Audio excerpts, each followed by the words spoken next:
ายดีพ่อแม่พี่น้องป้องไปหมดทุกคนเนาะมื้อนี้ก็มาอยู่กับเบาลังเนาะมื้อนี้เบาลังก็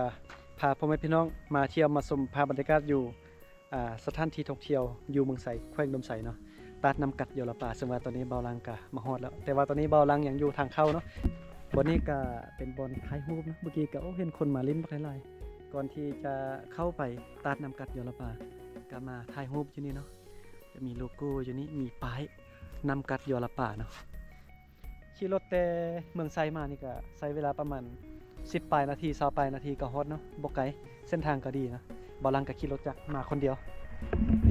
รถจักรเบาลังเป็นคนไส้ลุยเนาะไปไส้กับขี่รถจักรแบบนี้ไปคนเดียวเนาะเบิ่งเครื่องนอน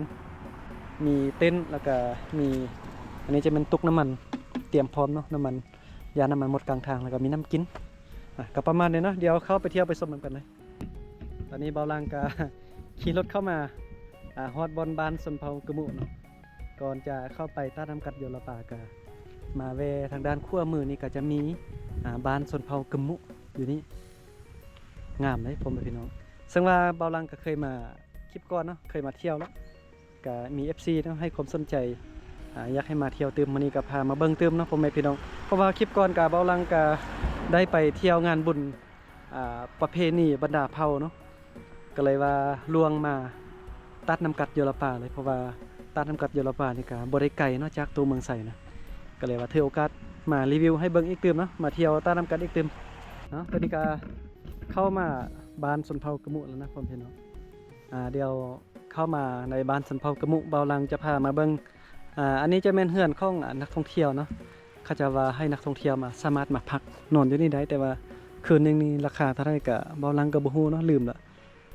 บนนี้จะมี3หลังเนาะ1 2 3หลังอยู่นี่ให้นักท่องเที่ยวมาพักเนาะมาพักมานอนอยู่นี่ส่วนเฮือนทางด้านนั้นก็จะเป็นเฮือนของพนักงานที่เฮ็ดเวียกอยู่ตัดน้ำกัดโยลป่านะเขาเจ้าก็จะมานอนพักอยู่นี่ทางด้านนี้ก็มีทุ่งนาคลิปก่อนๆเบาลังมาบนนี้ทุ่งนาเขายังบ่ทันเคี้ยวงามนะมาส่วนนี้เขาเริ่มเคี้ยวงามแล้วก็บนนี้จะเป็นวนเขาเจ้าจัดงานแสดงฮิตของวัฒนธรรมแบบดังเดิมจะมีเครื่องดนตรีแบบดังเดิมเครื่องดนตรีบูฮานนี่หลายชนิดเดี๋ยวจะพาไปเบิ่งเนาะว่ามีหยังใดซึ่งว่าคลิปก่อนก็มารีวิวให้เบิ่งแล้วมื้อนี้ก็กลับมาเติมเพื่อ FC คนใหม่ยังบ่ทันเบิ่งนะพ่อแม่พี่น้องนี่ก็จะมีกลองนี่มีกลองมีหลายอย่างเนาะเขาเจ้าไว้จัดงานแสดงให้นักท่องเที่ยวมาเที่ยวมาชมจะมีระนาดด้วยก็มีกลองก็มีหลายอย่างเนาะวันนี้ก็เป็นบอนตีกลองห้องเพลงแสดงบทฟ้อนฮิตของประเพณีหลายอย่างเนาะอยู่ทางด้านนี้เขียวงามขนาดทงนานี่คลิปก่อนเบาลังมาเบิ่งส่วนผักสาบานปลูกอยู่นี้อย่างบ่ทันใหญ่ มาเทื่อนี้เริ่มใหญ่แล้วเนาะ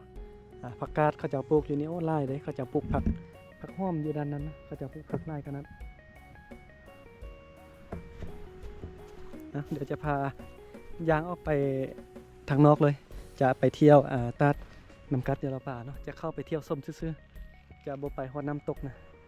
นี่เบาลังมาฮอดแล้วเด้อนี่มีบอนจอดรถสะดวกสบายนะเพราะว่าจะรถน้อยรถใหญ่สามารถมาจอดอยู่หน้าทางเข้าได้เลยค่าฝากนี่ก็บ่ได้เสียค่าฝากเนาะมาจอดไว้ละผู้มื้อนี้มีคนมาลิ้นไล่ได้มื้อนี้นะบนนี้ก็จะแม่นบอนทางเข้าไปซื้อปีเนาะแต่ก่อนจะเข้าไปซื้อปีนี้บนนี้จะมีเขาจะเอาค่ายเครื่องแบบเครื่องเก่าแก่เนาะเครื่องแบบหัตถกรรมบ่หรือว่าเครื่องบูฮานแบบดังเดิมแบบสมัยตะกี้นะซึ่งว่าคลิปก่อนเบาลังก็ได้เคยไปรีวิวให้เบิ่งเทื่อนึงแล้วเนาะมื้อนี้เบาลังก็ได้มาเติมมื้อนี้เบาลังคิดว่าจะไปเที่ยวชมจะซื้อปีเข้าไปเที่ยวชมสถานที่เที่ยวได้เนาะจะบ่เข้าไปฮอดตัดน้ำกัดนะจะซื้อปีเที่ยวชมเฉพาะเที่ยวเดินนี่ส่วนราคาซื้อปีนี่ก็ประมาณ39,000 กีบเนาะจะมาซื้อทางด้านนี้บนซื้อปีก็จะมีรายรายการนะที่ให้เราซื้อปีเข้าไปเที่ยวชมนะแต่ว่ามื้อนี้เบาลังจะซื้อปีเข้าไปเที่ยวชมเนาะโดยสบายดี เอาปีเข้าไปเที่ยวชมนั่นแหละราคาเท่าเก่ายังจื้อป่ะ คือเก่ามื้อนี้ก็ ซื้อปีเข้าไปเที่ยวชมก็จะมีหลายรายการให้เราซื้อปีเนาะถ้าเราอยากจะไปเที่ยวแบบใดก็ถามพนักงานเขาเจ้าได้เลยเนาะวันนี้จะพาไปเที่ยวไปชมเบิ่งว่าเป็นจังไดบ่ได้มาเดือนนึงคลิปก่อนๆที่เบาลังเอาลงกันนะเบาลังได้มาถ่ายประมาณเดือนนึงพุ่นเนาะโอ้เห็นสาวใส่สุดเผามงย่อจงบ่แม่นบ่นี่หน้าบวนสุดเผามง เว้าบ่ถึกบ่ค่อยเว้าถึกบ่กินค่อยเว้าบ่กี่ถึกบ่ภาษามงนะอันสบายดีนะเราบ่แม่นติ เราเป็นสมพอเราบ่ฮู้เนาะ ค่อยเว้ากับเธอเมื่อกี้เนาะหน้าตาค่อยคือสนเผามงบ่ค่อยนะคืออะไรบ่อยากคือคนอันนี้คนหล่ออ่ะก็เนาะ บางคนก็ว่าคือจีนบางคนก็ว่าคือสนเผามงแต่ที่จริงเป็นสนเผาละลุม หน้าตาก็คือมงนิดนึงเนาะไปไสนี่ไปเที่ยวทางใดฮอดในพุ่นเต้เอาเที่ยวให้สนุก วันนี้ก็มีคนมาเที่ยวเมื่อกี้เบาลังให้ผู้สาวคนหนึ่งเนาะเราใส่สุดสนเผามงเบาลังคิดว่าเป็นสาวสนเผามงเบาลังก็เลยว่าทักทายเป็นภาษามงแต่ว่าเราบ่ตอบแล้วก็พอดีมีเขาจะมาเที่ยวเนาะเขาจะว่าผู้หญิงที่ใส่สุดมงเมื่อกี้นี่บ่แม่นสนเผามงเนาะ สมพอนั่นเราบ่ตอบเบาลังมาทางด้านนี้จะมีห่อพิธภัณฑ์เนาะเดี๋ยวเข้าไปเบิ่งนิดนึงวันนี้เบาลังก็จะมารีวิวแบบครบสุดเลยเนาะจะให้เบิ่งว่าอยู่ตาดน้ำกัดอยู่ลำปางนี้มีบนเที่ยวเป็นอย่างเดโอ้มันมีนักท่องเที่ยวมาเที่ยวเล่นหลายเลยสบายดี เป็นไกด์นำเที่ยววะอ๋อนี่มันไกด์นำเที่ยวกันเนาะอันนี้ห้องพิพิธภัณฑ์นะก็มีประมาณนี้เดี๋ยวไปจะพาไปเบิ่งบอลลิ้นน้ำบันนี้นะมีไล่บอลลิ้นนะเฮาซื้อปี 39,000 กีบนี่เฮาสามารถเข้ามาเที่ยวชมห้องพิพิธภัณฑ์หรือว่าจะไปลิ้นน้ำอยู่สระว่ายน้ำมันเนาะไปเบิ่งกันเลย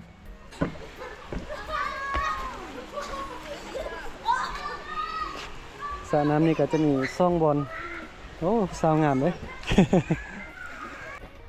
ไพ่ทีมาเที่ยวมาฮอดเดินทางมาฮอดเมืองไสแขวงดมไสเนาะเบาลังแนะนำให้มาเที่ยวชมให้มาลิ้นตาดน้ำกัดโยลป่าสถานที่แห่งนี้เนาะซึ่งว่ากาอยู่บ่ไกลจากตัวเมืองเนาะขี่รถมาประมาณ20นาทีหรือว่า30นาทีก็ฮอดแล้วเส้นทางก็ดีเนาะจะเป็นเส้นทางลัดยางมาได้สะดวกสบายบ่ว่าจะยามฝนหรือว่ายามแล้งเนาะสาวซื้อยังไม่เป็นสนเผามงจักปีแล้วตอนนี้เข้าเรียนห้องได้แล้วหมอซ้ำอยู่เมืองไสที่อยู่ไสเมืองน้ำหม้อโอ้มาลิ้นไก่เนาะมาลิ้นน้ำครอบครัวเนาะ เดี๋ยวเบิ่งน้องซาเพิ่นจะขี่สไลเดอร์บัดนี้นะกล้าขี่บ่ยานบ่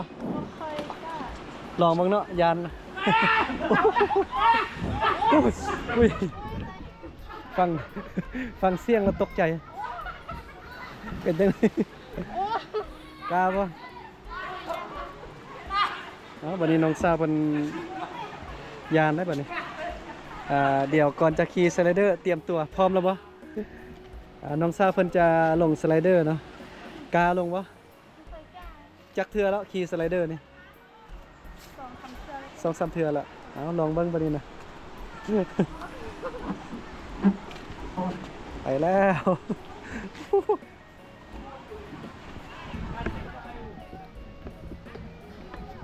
บัดนี้พอใส่แล้ว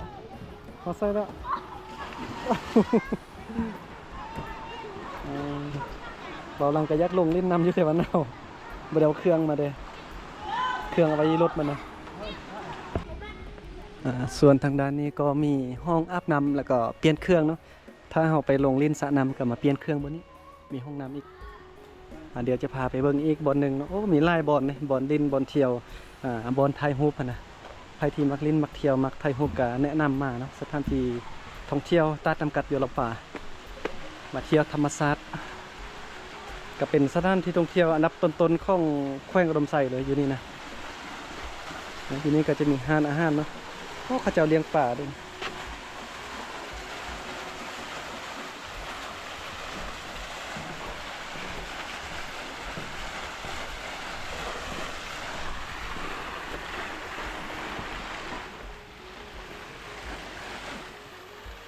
อ้มีนัก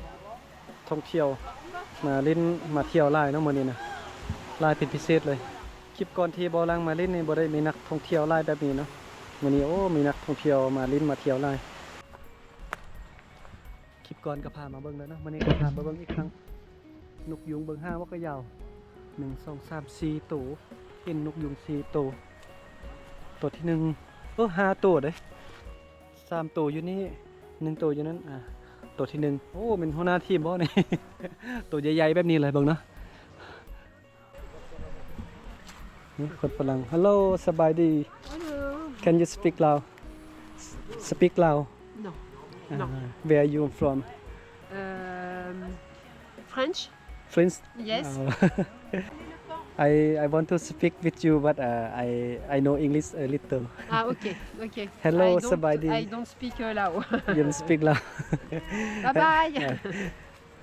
ตอนนี้เบาลังก็ออกมาทางด้านนอกนะเมื่อกี้ก็พาเข้าไปเที่ยวชมทางด้านในเนาะเดี๋ยวนี้ออกมาทางด้านนอกเดี๋ยวจะพาไปเบิ้งบอนที่ค่ายเครื่องวัตถุโบราณแบบดังเดิมเขาเจ้าจะค่ายอยู่ทางนอกแบบนี้เนาะแล้วก็มีตู้ ATM ลาวเวียดเนาะ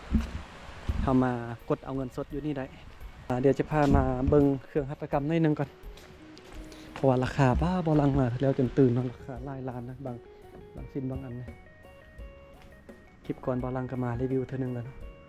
นี่บนนี้นะบอลังติดใจบอลังไปดอยนี่ซอกแบบนี้นะอยากได้นี่มาขายเขาจะเอาซื้ออยู่นี่ราคาเท่าไหร่ลืมละตัวนี้1,500,000โอ้เมนมี2,500,000ตัวนี้นะตัวนี้ก็2,500,000เนาะราคา2,500,000เป็นโคมไฟแบบนี้เมื่อนายบอลังซอกมาให้เขาเจ้าจะมีเครื่องหัตถกรรมเครื่องเก่าแก่วัตถุโบราณเนาะแล้วก็มีเสื้อผ้าแต่ละชนเผ่าอยู่นี่ลายชนเผ่าเนาะมีเครื่องวัตถุโบราณเก่าแก่นี่ก็เป็นจักรตัดเย็บรุ่นเก่าสมัยตะกี้พุ่นน่ะรุ่นปู่รุ่นยาพุ่นน่ะบุว่าเขาเจ้าขายอันหนึงเท่าไหร่นู่นอยู่นี่เจ้าซื้อบ่นี่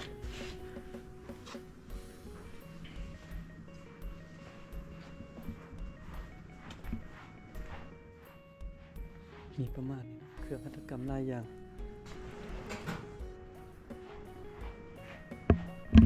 ทั้งหมดนี้ก็เป็นภาพบรรยากาศเนาะมื้อนี้ก็ขอบใจพ่อแม่พี่น้องที่มาเบิ่งมาชมคลิปของเบาลังแล้วก็ขอบใจพ่อแม่พี่น้องเนาะหลายคนที่ช่วงนี้แบบให้การสนใจคลิปของเบาลังมากดไลค์เบิ่งคลิปมากดไลค์มาติดตามมาเบิ่งคลิปของเบาลังตลอดเบาลังก็ขอบใจหลายๆเนาะที่ว่าติดตามผลงานของเบาลังมา